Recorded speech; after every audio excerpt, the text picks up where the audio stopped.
Қилы тылсымға толы қиыр бір шетте, қайсар қыз барушы еді тәуекелге. Шахзаман мен дүниезада айналдырып құбыжыққа, сұлтан кәрімді алыстатып жіберді. Талай сапар шексіз өзгелге, жолықса да қаншама қауіпке. Өмір ағашына барар жолда кездескен, Шахризада талмады күресуден.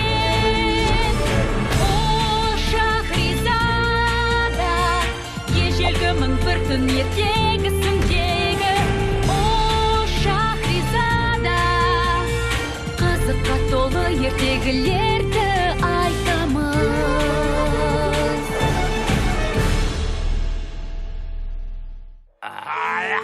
Бір жігітті қорқатын түгі жоқ. Біз ойламаған жерден аты шулы 40 қарақшыға тап болдық.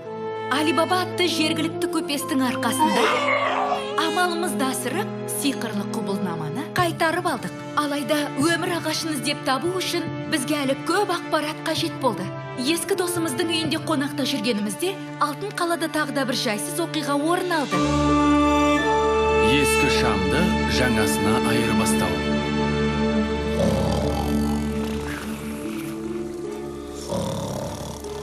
Үш көзді әп жыланның терісі, керемет, кәрі қарғаның аяғы.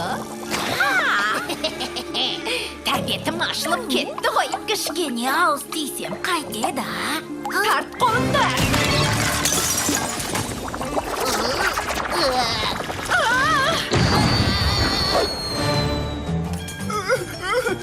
Бұнысы несі? Дүниезада? Мұнда не болып жатыр?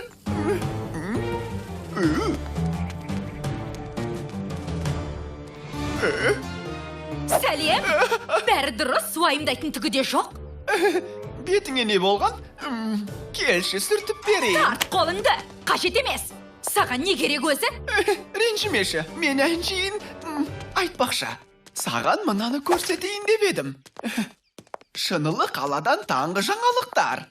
Қалқамау, Сұлтан Юнанның қызы Джинан ханшайымның ақыры жеңіліс тапқанына сенесің бе? Жеңілген бе екен? Оған несіне бас қатыруым керек?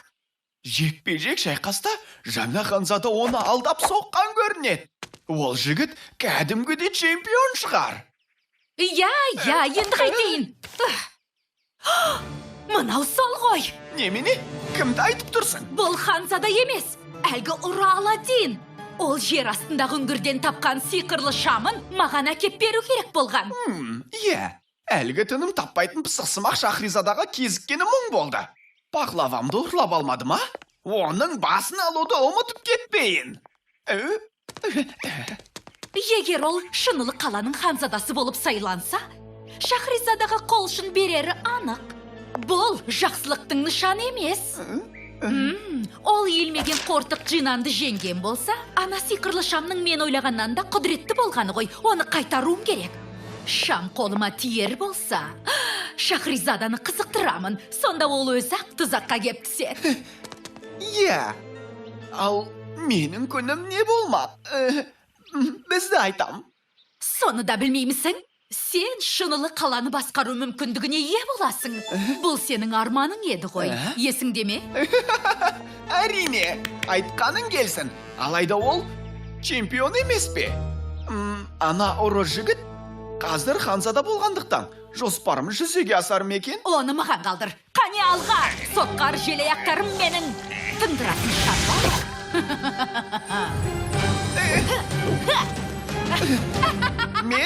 Мен онда осында қалып, қалаға бас көз болайын. Иә, бас көз болам.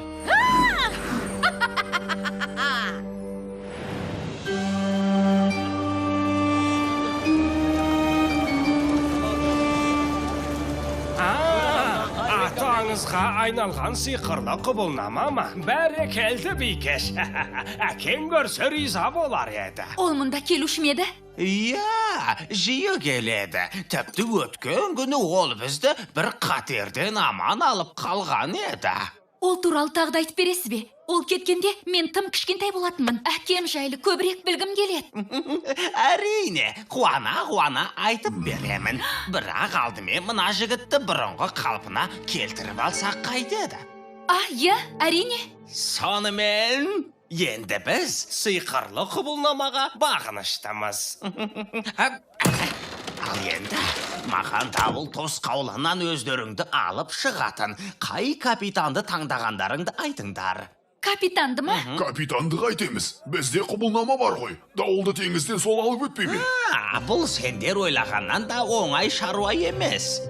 Білесіңдер ме, жауаптар кітабында өмір ағашы туралы былай деп анық айтылған. Өткелден біреу жалғыз өтеді, сұмдық айбат шегеді, қиындықтар өте көп, желкенді мықты теңізші көтерер, әйтпесе бәрі зардап шегеді, тек қана бір адам құтқара алады. Жалғыз дейме? Ол кім болуы мүмкін? Ол Зумруд болуы тиіс. Ол асқан дана емес пе? Ақылдылығын айтам. Мені түсінген боларсыңдар, достар. Иә? Халил досымыз дұрыс айтады. Аладдиннің жынынан сұрап көруіміз керек. Қалай? Аладдин болса шынылы қаладағы үлкен сарайда. Онда бара алмаймыз ғой. Алаң болма. Сарай ішіне көрінбей кіріп кетудің тамаша жолын білем. Бұған дейін кіріп көргем.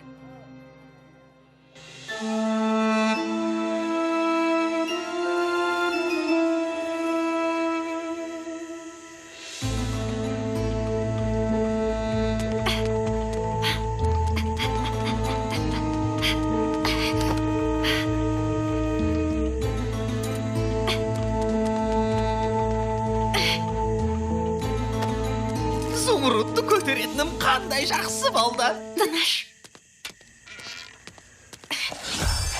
Шашым қалай екен? Мен сол кішкентай жынның көңілін аулай тұрайын. Бұл достық сапар емес қой, Халил. Бізді бақпақ аралына апаратын теңіз капитанының есімін табуымыз керек. Дыбысыңды шығармай, шамына кіргенің жөн болар.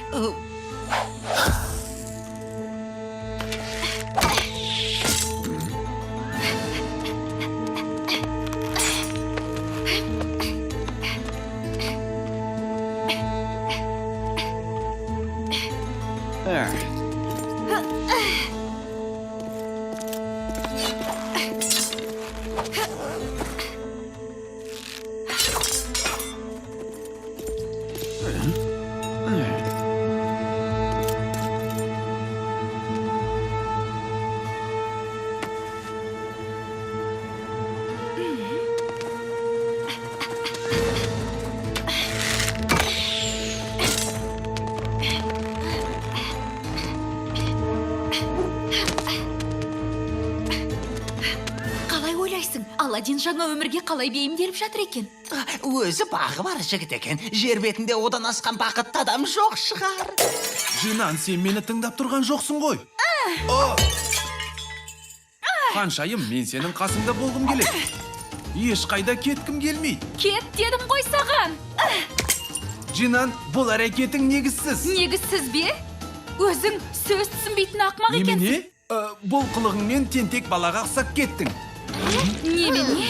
Тентек бала деймісің? Иә, тентек баласың. Әбден айтқаныңды істетіп, қалағаныңа қол жеткізіп жаман үйренгенсің. Нағыз ерке ханшайымсың. Ханзада болған соң, анда-санда өтінішімді орындасаң, нең кетеді? Айтшы, мына жердің апай-топайы шықты. Не? Не тұр? Әр жолы ашу ызаға бой алдырмасаң, заттар да орында тұрар еді. Сарай іші бұлай ыбырсымас еді. Солай де, сонда бұл жерді шашқан мен екен. Қарасаңшы, сен ақ осы есікті үнемі ашық қалдырып жүресің.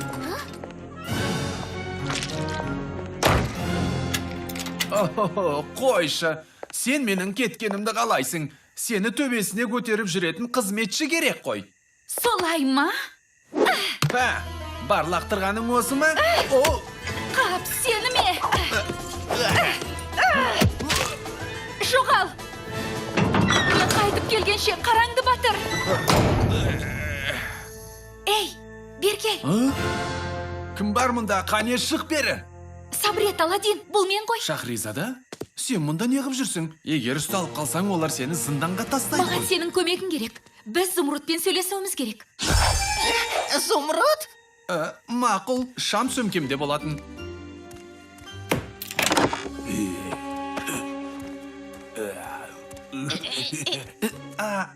Иә, қазір күте тұр.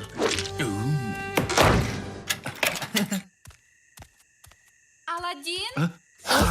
Ол келе жатыр. Ол тез етіңдер. Аладдин, қарашы. Аладдин? Қап, жарайды. Мен қараңғыдан қорқамын. Одан да ханшайымнан қорқсаңшы, бізді ұстап алсақ айтеміз. Екеуіңе не болды соншама дауласып? Ештеңе. Джинан екеуміз бір-бірімізге үйренісіп қалдық. Қане жүр, тезірек мұнарадан кетейік. Неғып тұрып қалдың? Қазір. Тоқта, тағы да қайтала. Қандай қырсыққа тап болдық дейсің? Сиқырлы шамды таптық. Алайда қараңғы жерде қамалып қалдық. Иә, ал Аладдин ше, ол кетіп қалды дейсіңдер ме? Иә, ханшайым екеуі сөзге келіп қалды. Енді ханшайымның көңіл хошы жоқ сияқты. Ханым, бізді келіп шығарып алыңызшы. Көремін. Бәріне өзім араласпасам болмайды.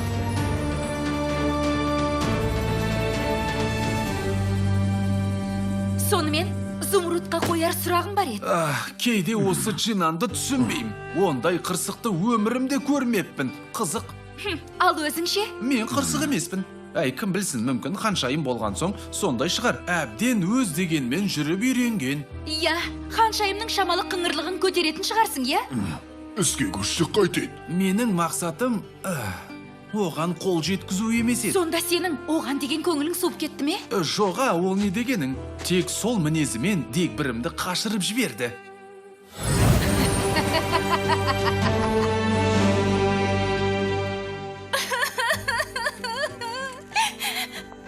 Ханым, біз мұндамыз. Саған осы не болды? Сен осы неге адам сияқты өмір сүргің келмейді? Үнемі осылай тығырыққа келіп тірейсің де жүресің? Андағы қырсық мінезің сенің түбіңе жетеді. Алдартыңды ойласаң қайтеді? Қап, мен не бүлдірдім? Бәлкім менің көмегім тиіп қалар, ханшайым. Сіз мұнда қалай кірдіңіз? Қане, күзетшілерді шақырмай тұрғанда тез айтыңыз. Қажет болсам, қалаған жерімнен шыға келем. Сіз кімсіз? Кімде-кім сүйіктісін жоғалтса, соның қасынан мен табылам. Не жоғалтсаң, соны тауып бер алам. Не қалайсың, айтшы, қайтарам мен соны. Беремін ескінің орнына жаңаны. Ескіге айырбастаймын жаңаны. Тілегің болса бөліс менімен. Көп ойланба, маған сен көмегімді аямаймын. Ескің болса, мен оны жаңалаймын. Сені әуреге салмаймын, арманыңа жеткізем. Қиялыңа қанат бітіретін боламын. Тек шындықты айтшы маған, тілегің болса бөліс менімен.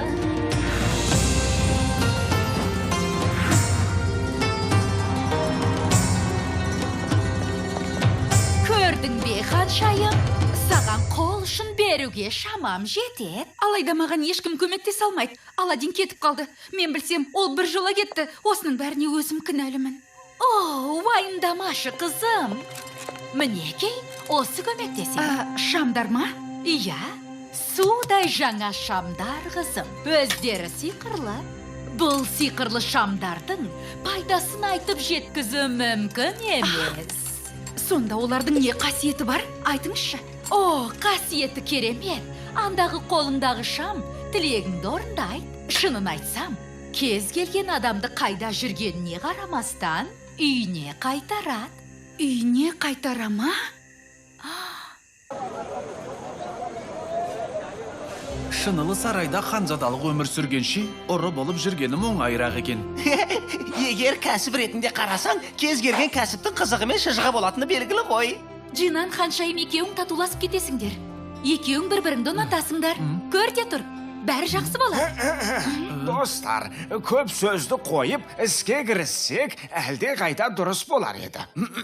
Аладдин, өзіңнің таңғажайып сиқырлы шамыңды шығарасың ба? Әлде... Я, сол зымыртты көрейік. Көрсем көзің тоймайтын перизат қайда екен? Кішкентай перінің бейнесі әлі көз алдымда. Көрмесем де бейнесі ойымда кетер емес. Қабат деген ай.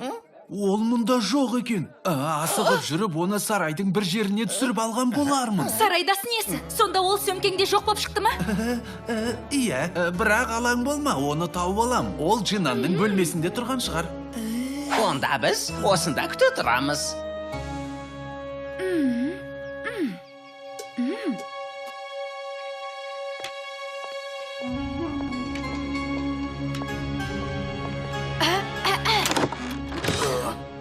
Ханым.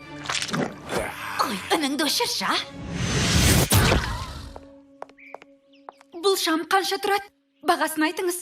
Егер айтқаныңыздай бұл шам маған Аладдинді қайтаратын болса, мен мұны сатып алам. Мен шамдарды сатпаймын, Бикеш. Оларды тек айырбастаймын. Ескінің орнына жаңасын берем. Айырбастайсыз ба? Иә. Мәселен, мына шамға. Негізінде ол менікі емес, Аладдиннің шамы. Жоқ болмайды. Мейлі, өзің біл. Саған керек жолдасыңның өзі емес. Одан қалған арзан қол естелік болса, уақытымды кетірмей кетейін. Жоқ, өтінем, кетпеңізші. Тоқтаңыз.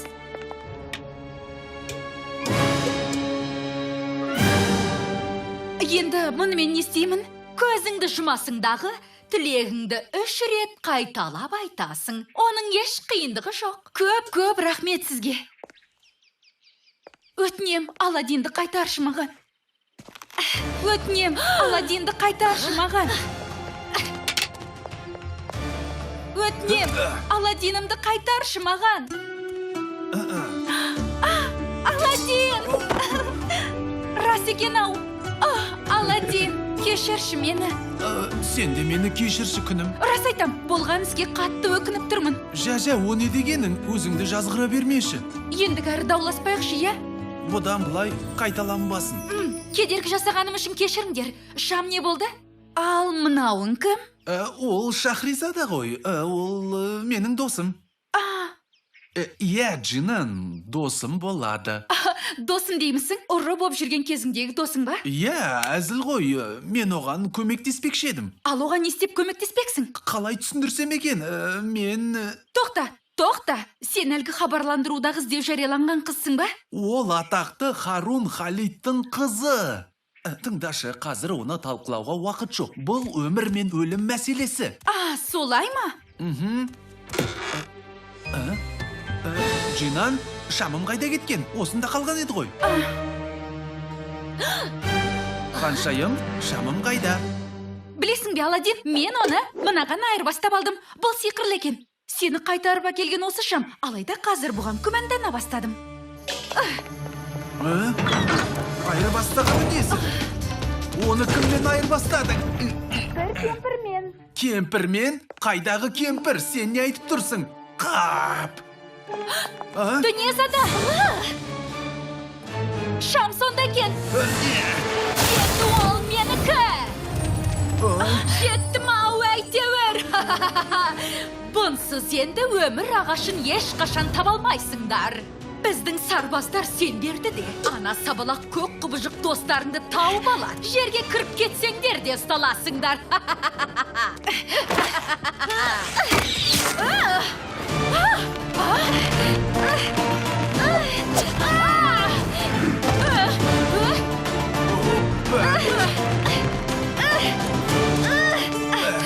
Қане сайтандарым, ұстандар ананы, шабуылдандар.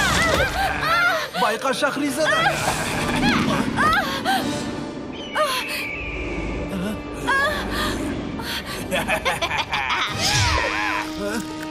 Әкел қолыңды!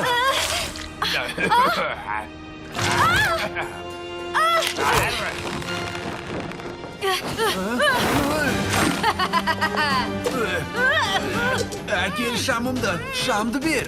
Өй, мұстан. Сайтандарым, көмектесіңдер маған! Алдым ау. Енді жоғал көзіме көрінбей, зұлымдар өңшең.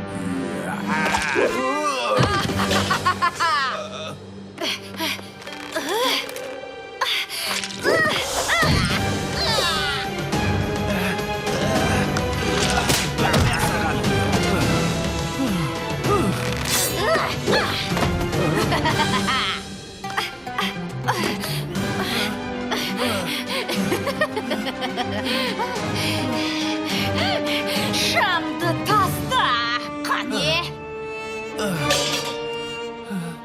Бірде біреуін орындарынан қозғалушы болмаңдар. Әйтпесе қарақшылардың ханзадасы өмірімен қош айтсан. Аладдинге қолыңды тигізуші болма. Әлі, неткен тамаша соққы.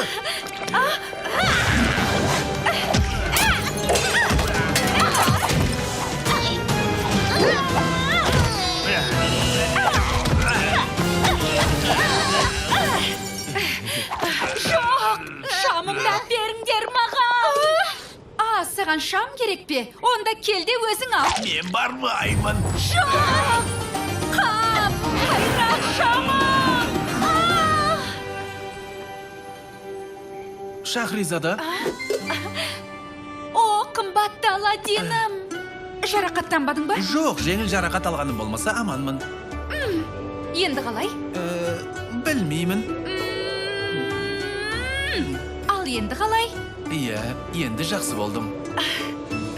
Зумруд, қожайынның саған бір маңызды сұрағы бар екен. Қожайынның Аладдин саған бір маңызды сұрақ қоймақшы деймін. Солай ма? Иә, тыңда. Менің сұрағым былай. Бізді Бақ-Бақ аралына жеткізу үшін қай кеменің капитаны таңдалды? Бақ-Бақ аралына әккі капитан ғана желкенді көтеруі тиіс. Мұндай ауыр тапсырманы орындай алатын жалғыз ғана адам бар. Сұрасаң, оның есімі Сандыбат. Сандыбат?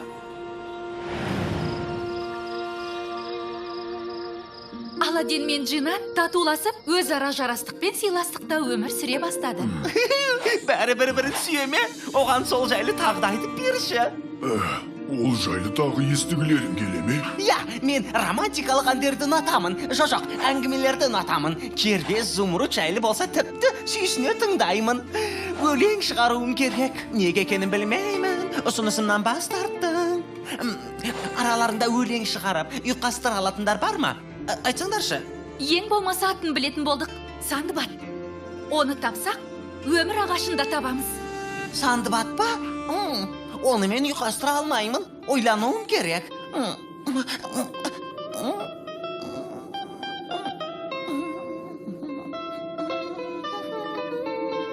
Атын ғана білсек те, бізді Бақ-Бақ аралына апаратын капитанды іздеуге кірісеміз. Алдымен бір жұтым су ішіп, әлденіп алайық. Қарапайым қара суға да мұқтаж болады екен ғой адам. Бірақ бұл жайлы басқа ғана әңгімелеп берем.